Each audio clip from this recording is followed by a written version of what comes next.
face à nos problèmes, vers qui se tourner pour trouver les solutions?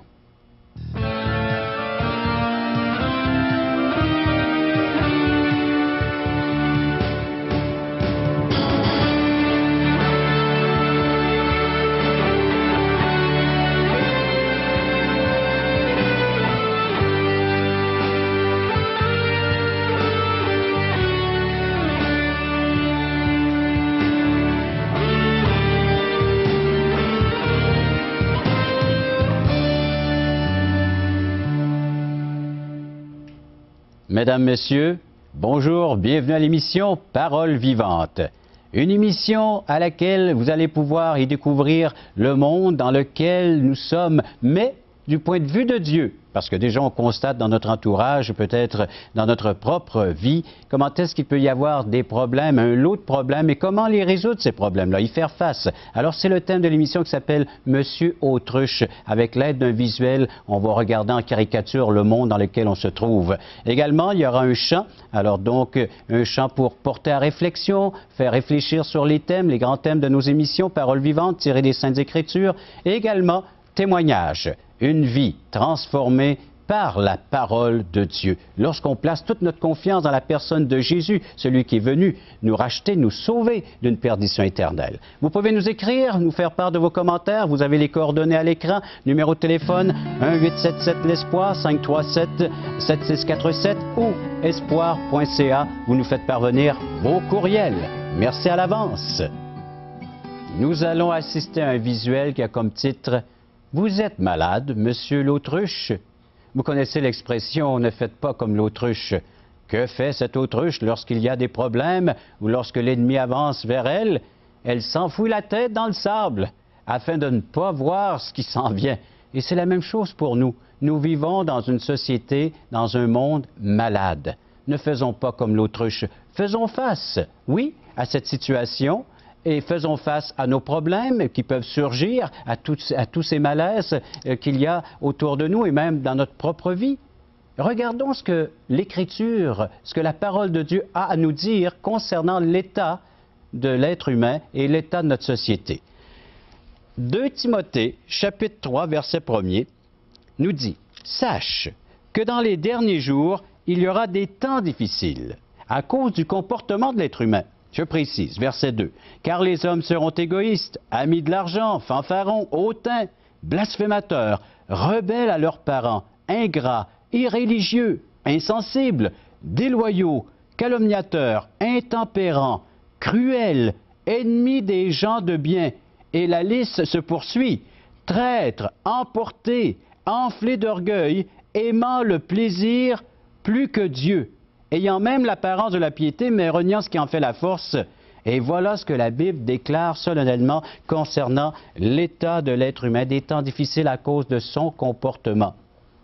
On va regarder ensemble ce visuel qui va nous montrer en caricature, il va sans dire la situation de chacun d'entre nous dans ce monde qui est malade, mais surtout, regardez et soyez attentifs à la solution que Dieu est prêt à y apporter si nous lui faisons confiance. Alors donc, constatons, acceptons l'état dans lequel nous sommes et Dieu va intervenir par sa toute-puissance. Il l'a promis, il le fera en toutes lettres. Si vous avez les Saintes Écritures à la portée de la main, lisez-la et vous allez y trouver les solutions nécessaires concernant votre situation à vous actuelle. Ce que vous vivez, Dieu a quelque chose à répondre, Dieu a quelque chose à dire au sujet, à votre sujet. Alors donc, soyez attentifs et ouvrez votre cœur et recevez ce que le Seigneur est prêt à vous présenter et à vous offrir maintenant tout à fait gratuitement. Recevez-le par la foi. Paroles vivantes vous invite à participer à l'un des nombreux merveilleux déjeuners de l'espoir. Ces déjeuners ont lieu dans plusieurs restaurants réputés de la région et vous sont offerts gratuitement. Venez entendre le témoignage d'une vie transformée par la puissance de Dieu. Pour connaître les détails concernant l'endroit, la date et l'heure pour votre région, composez le 1-877-537-7647 ou notre site web www.espoir.ca.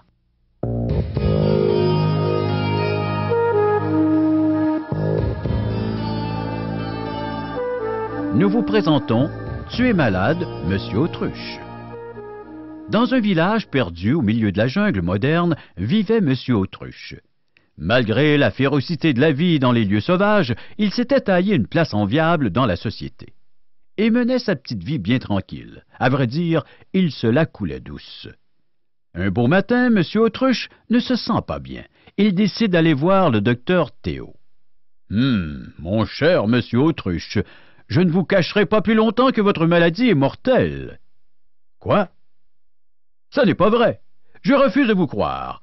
Ça ne peut pas finir comme cela. » « Hélas, c'est la vérité. Je ne peux vous la cacher. »« Ah, je ne veux plus jamais te voir. Adieu !»« Non, je ne suis pas malade. Je suis en pleine forme. Je n'aurais jamais dû aller le voir. »« Allons voir Aurore Scope. Elle a sûrement de meilleures choses à me dire. Ça va donc me rassurer. »« Bonjour, vous désirez? Bien, il paraîtrait que je suis malade. Je vois ici que vous êtes malade, mais vous aurez une longue vie. » Youpi! Hey! Là, je suis soulagé. Merci, Aurore. Oh, que ça fait du bien d'entendre ça. On va fêter ça. Hé, tu ne sais pas la meilleure? Mon médecin m'a dit que j'allais mourir. Lisez, c'est écrit « Je vais mourir ». Buvons à sa santé. Longue vie à Monsieur Autruche. Il faut le conserver dans l'alcool. Merci pour vos encouragements, les gars. Autant que tu payes la traite, on est là. Puis, Monsieur Autruche se retrouve seul avec lui-même, et dans ces moments de solitude, ses tristes pensées lui reviennent. Bonjour, Monsieur Autruche. Bonjour, Monsieur Pep. Je vois que ça ne va pas trop bien. Bien, c'est que... Bien, sors de ton trou. Je le sais, ce que tu as. Tu réfléchis trop. Arrête de penser. Amuse-toi. Et Monsieur Autruche est entraîné dans un tourbillon d'activités. Il va au cinéma pour tenter de changer les idées. Il collecte des fonds pour des bonnes causes. Il se mit à travailler comme un forcené nuit et jour. Et dans ses rares moments libres, il fait tout pour ne pas réfléchir. Mesdames, messieurs, les nouvelles, guerre, famine, injustice, partout dans le monde, mais rassurez-vous, tout est correct. Et chaque semaine, il se fait redire « Souriez, Dieu vous aime ». Tout est beau, tout est correct. Après tant d'ouvrages et d'activités, il réfléchit et se dit en lui-même « Assez, j'en ai assez. Je suis malade. Je suis malade, malade, malade. Docteur, pardon, j'ai voulu me cacher la vérité. Maintenant, je sais que je vais mourir. Aidez-moi. Est-il trop tard pour me sauver? Quoi faire, docteur? Sauvez-moi, je vous en supplie. Non, il n'est pas trop tard. Il existe un remède très précieux qui guérit tous ceux qui le prennent. Voici la prescription. Tu dois la suivre à la lettre. Si tu la suis exactement, tu seras guéri. Très excité par l'annonce de cette bonne nouvelle, M. Autruche se précipite immédiatement chez son ami Charlatan et lui remet fièrement sa prescription. Tu es naïf. Tu ne vas pas avaler une chose pareille, c'est méchant. J'ai quelque chose de bien meilleur à te vendre, un médicament beaucoup plus moderne. Et ça goûte bon. J'ai enlevé ce qui était trop dur à avaler et gardé ce qui faisait mon affaire. Mais le médecin m'a averti, je dois suivre sa prescription à la lettre si je veux être guéri. Voyons, c'est moi l'expert. Tu vas te fier à mes instructions. Fie-toi sur moi. Monsieur Charlatan jeta avec mépris la prescription. Cela allait être très long et très cher pour Monsieur Autruche. Semaine après semaine, il alla renouveler sa prescription sucrée, jusqu'au jour où on le transporta d'urgence à l'hôpital et où il est traité contre un empoisonnement très sérieux. Après la cure de désintoxication, il revient à lui. Il reprend tranquillement conscience. « Docteur, vous m'avez trompé. » « Je ne vous ai pas trompé. Vous n'avez pas suivi ma prescription. » Mais Charlatan était tellement convaincant, moi j'étais sûr qu'il disait la vérité. Je t'avais écrit le remède pour que tu puisses vérifier si ce qu'on te donne est exact. Va maintenant et surtout assure-toi que tu reçois exactement ce que je t'ai prescrit, sinon tu es perdu. Cette fois, M. Autruche se rendit chez Évangéliste, dont la fidélité à remplir droitement la prescription était reconnue. Voilà, mon ami, j'ai suivi la prescription. Prends-la selon ce qui est recommandé et tu seras sauvé. C'est merveilleux, mais combien ça coûte? Oh, ce remède est gratuit. Gratuit? Oui, un don gratuit. Mais comment ça? Le fils du docteur Théo, votre médecin, a découvert autrefois ce précieux remède. Cela lui a coûté la vie. Et avant de mourir, il a exigé que ce remède soit donné gratuitement à ceux qui le demanderaient. Monsieur Autruche fut rapidement guéri. Il alla remercier à chaudes larmes le médecin qui avait donné son fils. Monsieur Autruche, c'est l'homme moderne, placé en face de la mort, qui a choisi d'oublier, de ne pas penser. Cependant, Dieu, le grand médecin, a décrété depuis longtemps son diagnostic. Nous sommes tous condamnés à mort. Quelle est notre réaction? Faire l'autruche? Nous pouvons nous rebeller, mais cela ne changera pas le verdict. On peut essayer de vivre comme si ça n'était pas vrai, mais un jour, nous ferons face à la réalité. On peut se laisser endormir, drogué par le monde et sa chanson illusoire, se laisser emporter par le tourbillon de la vie, pensant que ça va nous apporter la paix. Mais c'est un mensonge. On se sent mal à l'intérieur. On est malade. Maintenant, regarde la vérité en face. Avoue que tu es malade, gravement malade, et va vers ton médecin. Il a un remède pour toi. Dieu a une prescription écrite noir sur blanc, la Bible. Il veut que tu saches la vérité. Il ne veut pas que tu sois trompé par un homme ou une religion qui empoisonne sa parole. Il n'y a qu'un seul évangile écrit de façon claire, nette et précise. Avez-vous vérifié si ce que vous croyez sur Dieu est conforme à son diagnostic? Prenez-vous son remède ou avalez-vous un poison sucré inventé par l'homme? Veux-tu connaître le chemin pour aller au ciel? Ce que Dieu te propose, c'est la conversion. Tu dois te convertir, te repentir et croire. Cette histoire de M. l'Autruche décrit bien notre histoire. Elle décrit l'histoire de l'humanité, mais elle décrit aussi l'histoire de chacun d'entre nous. Un texte dans les Saintes Écritures nous dit, entre autres, l'Épître de Jacques, chapitre 1er. Mettez en pratique la parole, ne vous bornez pas à l'écouter en vous trompant vous-même par de faux raisonnements. Car si quelqu'un écoute la parole et ne la met pas en pratique, il est semblable à un homme qui regarde dans un miroir son visage naturel et qui, après s'être regardé, s'en va et oublie aussitôt comment il était. Une autre façon de parler de M. l'Autruche. Combien de gens vont regarder, vont essayer de voir ce qu'ils sont, mais ne pas porter attention à ce qu'ils voient dans leur vie, dans leur cœur. Vous savez, cette parole est appelée le miroir de l'âme.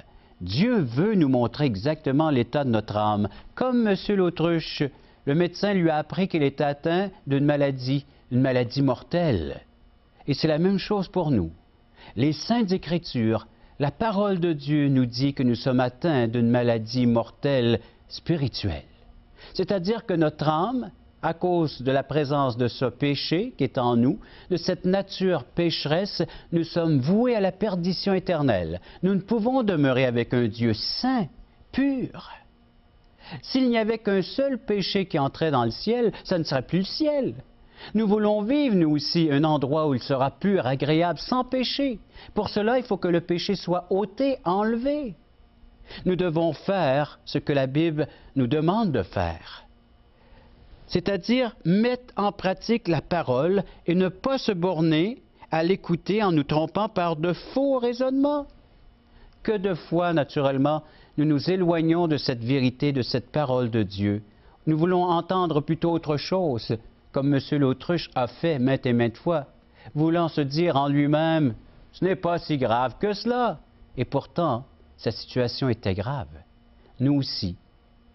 Aux yeux de Dieu, notre situation est extrêmement grave. Allons le rejoindre.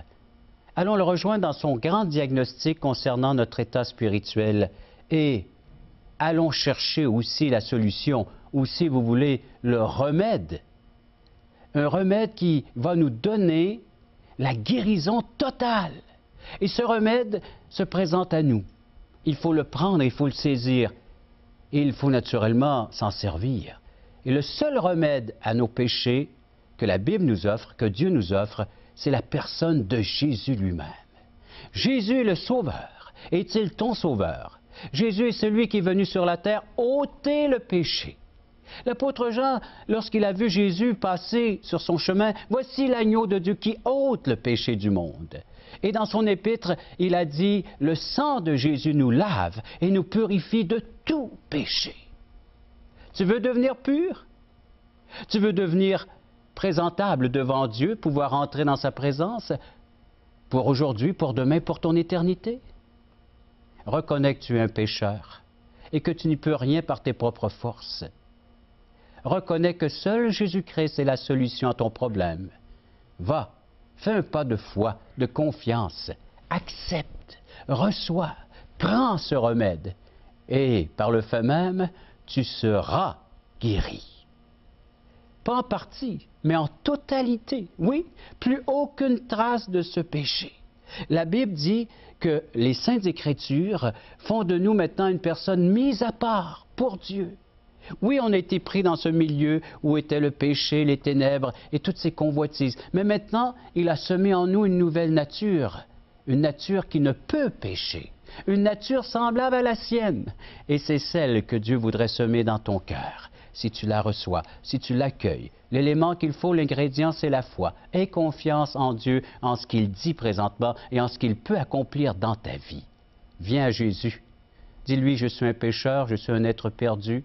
J'ai besoin de ce remède, j'ai besoin que le Seigneur Jésus me lave et purifie. Je l'accueille, je le reçois comme mon sauveur personnel, mon Seigneur de mon existence. Et par le fait même, tu pourras vivre non seulement une partie avec lui, mais tu pourras vivre éternellement avec lui, guéri entièrement. Oui, voilà ce que Dieu t'offre. Ne fais plus, monsieur ou madame l'autruche, viens à Jésus-Christ, reconnais ton besoin et il agira. Il agira en conséquence de ce que tu lui demanderas de faire. Un geste de foi, un geste de confiance, Dieu a promis d'agir. Tu n'as qu'à le lui demander et tout cela, c'est une invitation gratuite.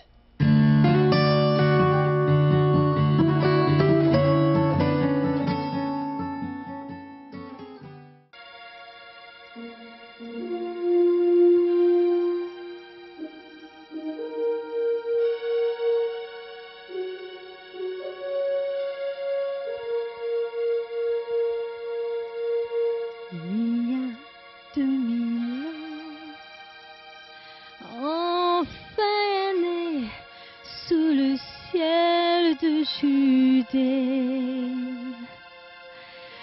celui que tout un peuple attendait depuis tant d'années. Par sa sagesse enfant, il étonnait les maîtres de la loi. Plus tard, près du Jourdain, une colombe guida ses pas. Quarante jours d'une épreuve au cœur du désert, il a souffert de la faim et du froid. Il a lutté sans faiblir, suivant la lumière. Il a fait tout ça pour toi. Il a fait tout ça pour toi et pour moi.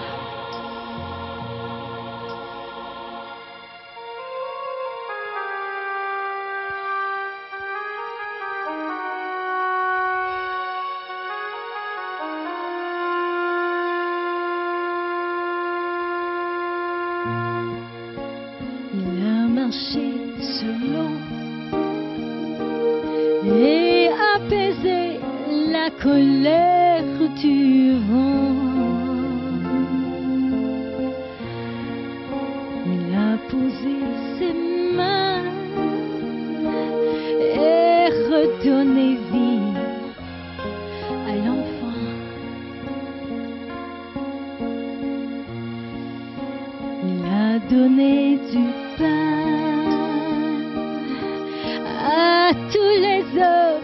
qu'il écoutait parler. Il apportait au monde un message d'amour et de paix.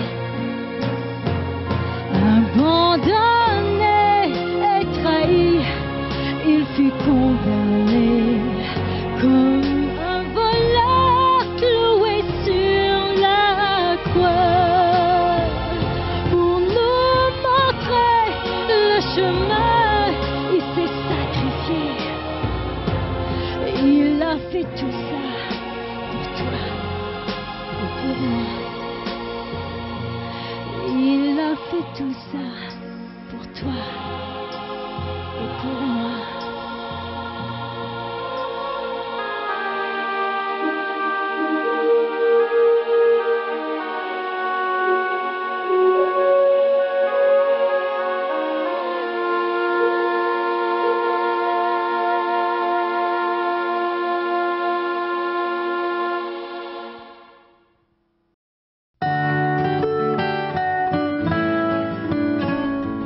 Parole vivante, c'est bien le titre de notre émission. Cette parole est efficace, elle œuvre dans la vie des gens. Nous avons des témoignages qui nous accompagnent semaine après semaine et aujourd'hui on a le plaisir d'accueillir un pasteur de la belle région de Québec, M. Claude Noël. Claude, bienvenue à l'émission Parole vivante et raconte-nous cette relation que tu as établie entre Dieu et toi. Comment ça s'est fait, les circonstances?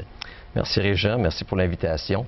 Alors oui, ça s'est fait il y a une vingtaine d'années, un peu plus qu'une vingtaine d'années, où j'ai rencontré Jésus de façon personnelle grâce à la parole de Dieu, grâce à la Bible.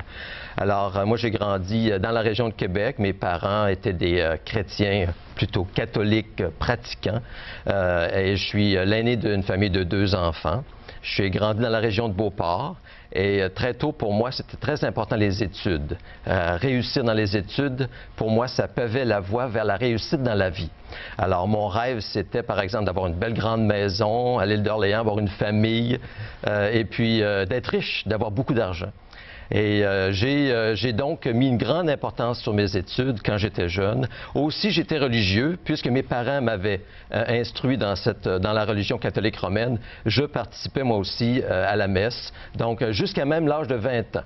Et c'est à l'âge de 20 ans où les choses ont commencé à se placer pour moi. Je cherchais un sens à ma vie.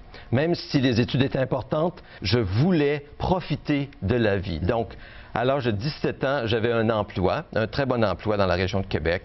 Et j'ai commencé donc à pouvoir me payer des plaisirs, toutes sortes de plaisirs. Je voulais profiter de la vie au maximum. En même temps, j'allais à la messe et au printemps, si je me souviens bien, 81, j'ai participé à la Pâque, c'est-à-dire au Vendredi Saint.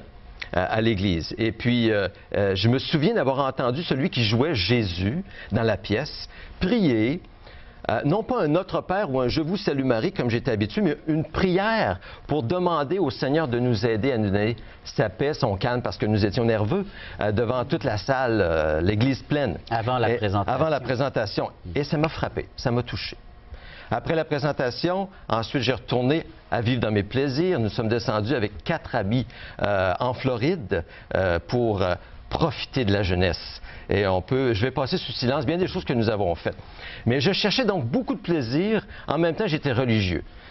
En revenant de la Floride, j'ai eu une mononucléose, une maladie qui, selon les docteurs, était très avancée dans mon cas. On avait dit 88% de cellules mononucléoses dans mon sang. Et j'ai eu peur, j'ai pris peur. Puis à ce moment-là, je me suis souvenu de la prière de ce Jésus à l'Église. Et j'ai crié à Dieu. J'ai dit, Seigneur, sauve-moi, guéris-moi. Et puis si tu as quelque chose pour moi, alors montre-le-moi. 2 semaines plus tard, j'étais guéri. Mais je retournais dans les bars pour fêter, pour profiter de ma jeunesse. À ce moment-là... Pour souligner ce fait. Oui, en montant dans un bar à Québec, je me souviens, il y a un homme, un garçon avec une grosse bière qui vient devant moi et pointe le doigt entre mes yeux et il dit « Repens-toi ». Et il part à rire, parce qu'il y avait ses chums. Et moi, ça me frappe. Le lendemain, je demande à ma mère « Qu'est-ce que ça veut dire, repens-toi » Et ma mère, en bonne catholique pratiquante, m'a dit « Si le Seigneur t'appelle, attends, tu vas voir, il va le refaire encore. » Mais il nous reste à peine 30 secondes. 30 secondes. Ça s'est fait à l'université. J'ai rencontré un groupe universitaire. Ils m'ont présenté l'Évangile. Et le verset qui m'a touché, c'est dans Jean 14, verset 6, qui dit ceci. Jésus dit, « Je suis le chemin, la vérité et la vie. Nul ne vient au Père que par moi. » Monsieur Noël, merci beaucoup.